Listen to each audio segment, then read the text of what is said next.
So today, I'd like us to embark on a mind-bending journey through the pages of a legendary book that has the power to transform your life. So grab your journal and get ready to unlock the hidden truths within yourself. Now, I'm talking about the book by Napoleon Hill called Outwitting the Devil. Now, when he wrote it in 1938, his publisher considered it too controversial to publish. He wrote the book as an interview between him, Napoleon Hill, or as he called himself, Mr. Earthbound, and the devil, or the inner dark or shadow self that we all supposedly have. It was only many years after Hill and his wife had died that the Napoleon Hill Foundation chose to publish the manuscript, which wasn't until 2011. Now, I think Outwitting the Devil is Napoleon Hill's best book. He spent his life studying the laws of success and writing and interviewing about them. In this book, he explores the concept that our greatest challenges and obstacles are actually gifts in disguise, helping us learn, grow, and evolve in this grand simulated reality we call life. I like exploring the idea that life is a game, a virtual reality learning experience for soul growth. It makes the most sense and is the theme of my novels, Heliotropus and Stellotropus, and my nonfiction book, Mind Story Inner Coach. So one premise to consider is that we signed up for this earthly game of high polarity, of good and evil, light and shadow, and chose to forget that we did that. Otherwise, if you know it's just a game, you might not truly learn your lessons. But as you get near to the end of the game, you do start remembering, which I think is happening to a lot of people now. You can see it happening. There's lots of external things going on that seem clearly designed to wake people up to the idea that they've just been in a simulated reality this whole time. So imagine if you could tap into the wisdom of your shadow self, the side of you that Napoleon Hill labeled as the devil. And what if your shadow self holds the key to unlocking your potential, and if questioned in the right way, can become your greatest ally instead of your greatest enemy? So let's just define the shadow self for a moment in case you're unfamiliar. There are several ways to look at it. So there's the theory that one aspect of the self is the conscious mind or the ego self, the linear logical self that motors through the day meeting obligations. And it has a reputation to protect and may have blind spots when it comes to both your flaws and gifts. Then there's the higher self that is connected to God, the universe, source, whatever you want to call that divine essence. It guides you on your spiritual path. Then there's the shadow self that also has a role in guiding you. It can be the unexpressed parts of the self that are strengths or weaknesses.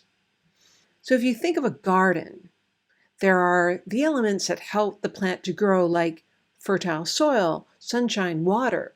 Let's call these strengthening elements. And then there are elements that challenge the plant to grow, like infertile soil, lack of sunshine, drought, pests. Let's call these weakening elements. If the plant mainly only gets weakening elements, it will flounder or die. But paradoxically, if the plant mainly only gets strengthening elements, it will also flounder or die because it doesn't have anything to challenge inner strength. So it's the combination that creates strong, hardy, vital plants that flourish. So learning how to consciously work with both the strengthening elements and weakening elements of our lives, both within and without, can lead to spiritual awakening and personal transformation in a powerful way. Now, most people are ignorant of or invalidate this secret to personal and spiritual transformation, but it can literally save your life. And there is also the theory that if we integrate and learn from the shadow within, that it has a ripple effect in the collective unconscious of humanity, and we help lift the world out of darkness too. But that's something you can ponder on and decide for yourself. Memories, fears, and desires exist. So whether you've done bad things or had them done to you, there's the theory that we've all been the villain, the victim, the hero in this life and other lives. We came to this simulated reality on Earth many times over to experience all kinds of roles. Our higher soul essence lives in a world of non-duality where there are no villains, victims, or heroes, just love, understanding, acceptance, peace, bliss. The soul comes here to experience contrast to that and a deeper experiential understanding of the other side of life. Now, you may or may not believe that. You have to use your own wise discernment to decide. But if that were true, it would make a lot of sense. It would explain a lot of unexplainable things. So if the shadow self is one of your guides on this journey to help you grow strong as a soul, it can help you unlock and heal from those suppressed fears, pain, memories, and help you learn from them and let them go so you can come back to peace, self-acceptance, love, and understanding of yourself, life, and others.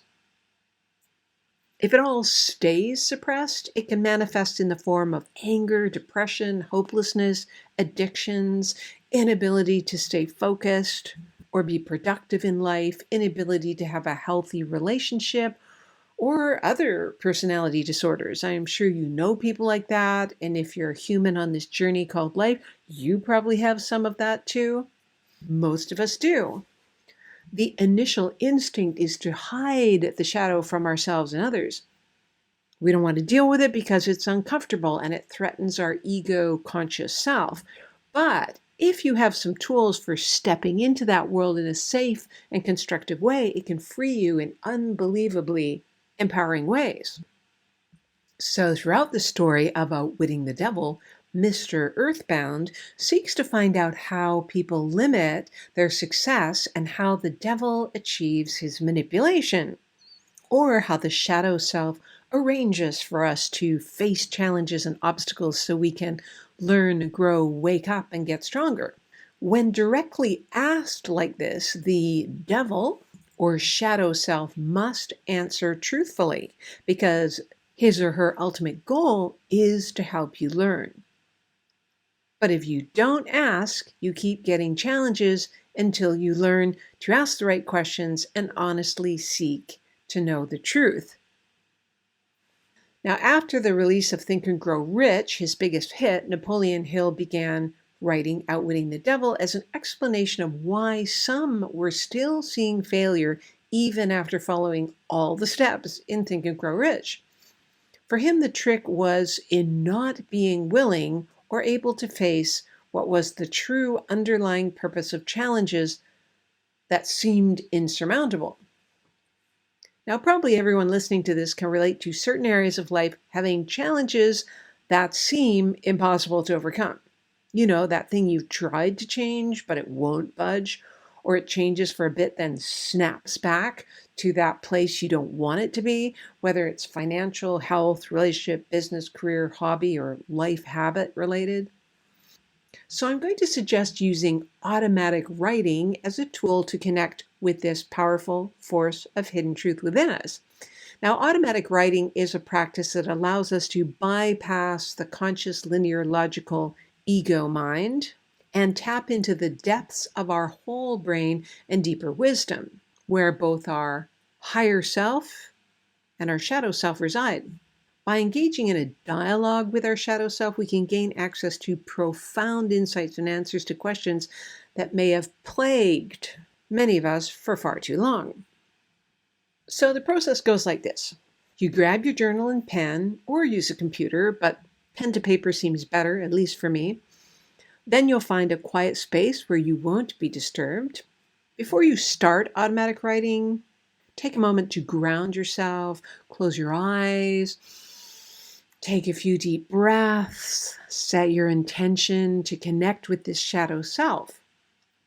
I like to give it a name and write out the dialogue like a film script where there's you, your name, talking to someone you could name shadow self, the devil, or I like to call it the dark asher, which is this golem from the show Carnival Row. So you can pick your favorite villain character. Now, the intention of this process is about spiritual awakening, personal growth, deeper understanding of your soul journey, and embracing the lessons that lie within. It's the idea that ultimately your shadow self is only there to help you grow, although at times it may seem like a part of you that sabotages things, attracts problems, gets stuck, makes mistakes, is against you. All that is just because it wants to help you learn. So if you circumvent that process and before it gets too bad, ask, what am I meant to learn here? You choose to learn it, integrate it. Often you can move on from issues far more quickly and grow spiritually far more effectively. Ultimately, the devil is happy you asked. You outwit it by realizing you have all the power here, and by asking the right questions, it must provide empowering answers. If you ignore it, suppress it, reject it, that's when it increases. Again, just so you'll learn. So why make it harder on yourself? So you'd write down a question or challenge that has been weighing heavily on your mind. Ask it like a question, as in your name, like Linda, then the question. It could be a health issue, relationship struggle, financial obstacle, spiritual struggle, whatever it is, pour your heart into the question. Be as honest as possible. It's for your eyes only, unless you choose to share it with someone. As you write, let your thoughts flow freely onto the paper. Don't censor or judge yourself. Be compassionate, like you're helping someone you care very much about. Once you've finished writing, take a moment to reread your question aloud. Now close your eyes, take a deep breath, and imagine your shadow self stepping forward to provide you with the wisdom you seek. For example, maybe your question is, why does this particular challenge persist in my life?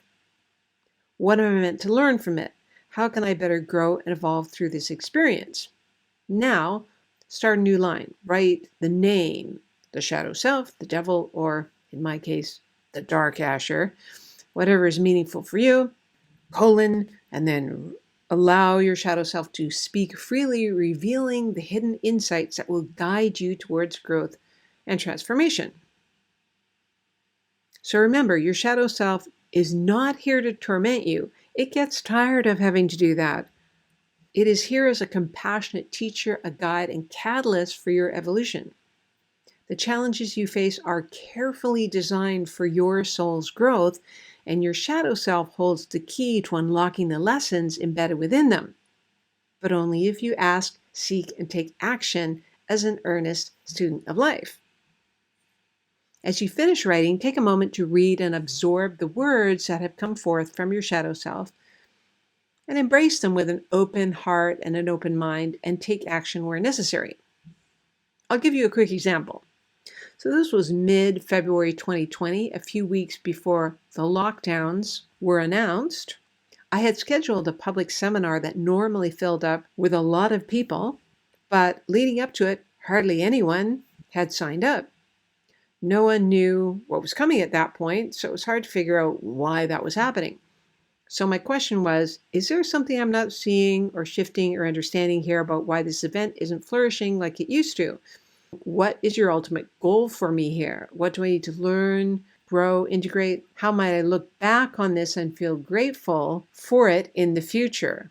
That's always a good way to word it. I'm willing to hear whatever it is, even if my ego self doesn't like it or it's uncomfortable to hear. I want that which will set me free. I know if I ask you directly like this, you must answer me. That is a universal law. So in my case, I wrote dark asher, Thank you for asking. Yes, that is a universal law. Your world needs to change dramatically. Pledge allegiance to your true path, which will be much more on the artistic path. Although this seems counterintuitive to you, it's the best new direction. focus on teaching and being the art of creative self-expression. You will find that your years of skill building in this and the online virtual space will become very valuable soon. No more public events for now. Now, at the time, that was vague and I didn't get it, but in retrospect, it was very apt.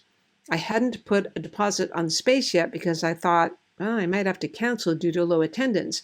The lockdowns meant I did have to cancel the event anyway, so I'm glad I didn't put a deposit down and I would have had to return all these registration fees. So the fact that just a few signed up was a blessing in disguise. And the fact that I'd put the effort into getting my business partially online a few years before the lockdowns was another blessing in disguise. It was hard to get going at first, and I didn't know why I was being directed to do that, but of course that aspect took off after the lockdowns. And with less to do in the business world, I did focus more on my creative self-expression, such as writing 2 novels and helping my coaching clients find their creative outlets in much more profound ways. So I had to really drop all my preconceived ideas and expectations to hear it and act on it, but it turned out to be very true and very helpful. But sometimes the wisdom comes not in specific practical ways, but more general direction ways, if that makes sense, like in this example. Now, although you can ask your higher self, the universe, God, whatever higher benevolent source you use for answers to these kinds of questions, sometimes the shadow self lets you see perspectives that maybe your ego wouldn't let you see before, or that wouldn't as easily come to you through higher sources. Just make sure your intention in this conversation is your empowerment and that of those you serve, that it's for the highest good of all concerned. It's great to use this method when you can't seem to get a clear answer to an important question using other means. That's happening usually because ego or limiting perspectives or false expectations are stopping you. It takes courage, but it's better than staying unnecessarily stuck because you refuse to see and learn. Once you get past the ego limitations, the truth will set you free in a way that is often rewarding beyond your wildest dreams. As you continue to explore the depths of your being like this, and you find the courage to face your shadow self with love and curiosity, you can often not only heal weaknesses, but also reveal great inner gifts you didn't know were there. So thank you for joining me today on this journey of self-discovery. Let me know in the comments if you tried this technique and how it worked out. Or maybe you already have a practice like this that's helpful. Do share it. And do check out the book, Outwitting the Devil, if you haven't already done so. I left a link in the show notes to the book on Amazon. And if you'd like to explore this concept in the form of a sci-fi novel, you can also check out the award-winning novel Heliotropus on Amazon. The link is also in the show notes. And I'd love your assistance to help this channel grow. So if you found this video helpful, be sure to give it a thumbs up and share it with others. Of course, subscribe to our channel. And if you'd like to donate to the Golden Age timeline, maybe buy me a coffee, there's also a donations link in the show notes. It helps us grow and provide content like this to people. Remember, you are the creator of your reality on your spiritual awakening journey, and all those slings and arrows of our lives are there as gifts if we're willing to drop our resistance and look at it all in new ways. And once you learn how to do that, it gives you the power to shape your destiny and to serve your highest good in more empowering ways than you ever thought possible. So until next time, keep shining your light and embracing this deep inner wisdom. Bye for now.